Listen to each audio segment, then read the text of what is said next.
En réalité, maintenant, on a devant nous plus que 3 scénarios. Le premier, c'est le statu quo.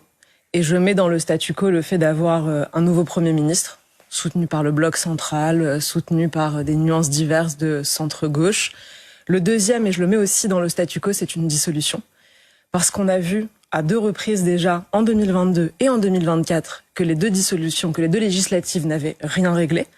La deuxième, celle de 2024, a été appelée par l'opposition, donc par le Rassemblement national. Emmanuel Macron la leur a accordé.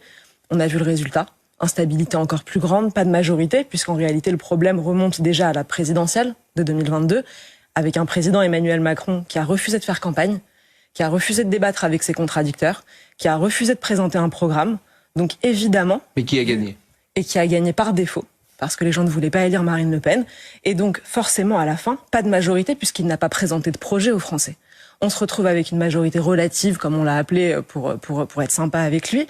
Et résultat, 2 ans plus tard, dissolution qui ne règle rien, toujours pas de majorité. Je pense que pour la prochaine, ce sera la même chose. Alors peut-être que certains feront 20 députés de plus. Ça changera pas radicalement le problème. Donc ce premier scénario, pour moi, c'est le statu quo. Le deuxième scénario, et c'est le scénario que je préfère, celui que j'appelle, c'est la démission du président de la République.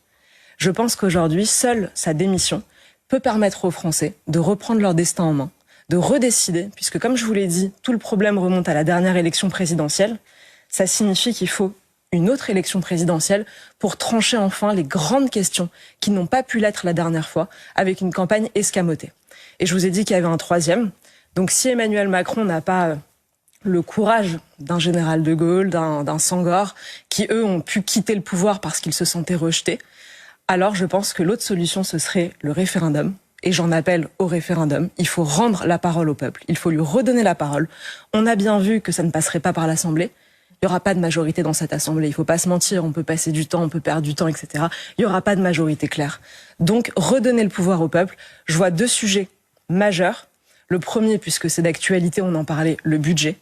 J'ai modestement proposé un plan de 63 milliards d'euros. Je suis sûre, en toute modestie, qu'il serait accepté par une très large majorité des Français, tant les mesures que je propose sont consensuelles et faciles à mettre en œuvre tout de suite. Par exemple ? Et le deuxième, par exemple, la privatisation de l'audiovisuel public, par exemple, le fait de réserver 4 milliards d'euros, par exemple, le fait de réserver les aides sociales non contributives aux citoyens français, entre 15 et 20 milliards, mesure qui a l'assentiment de 71% des Français.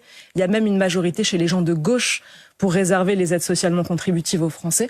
Je rappelle que même le gouvernement de Michel Rocard, en 91, voulait les réserver aux Français et aux Européens. C'est le Conseil constitutionnel qui les en a empêchés. Les socialistes. Imaginez qu'aujourd'hui, vous avez des gens de centre droit qui vous disent que ce serait scandaleux de les réserver.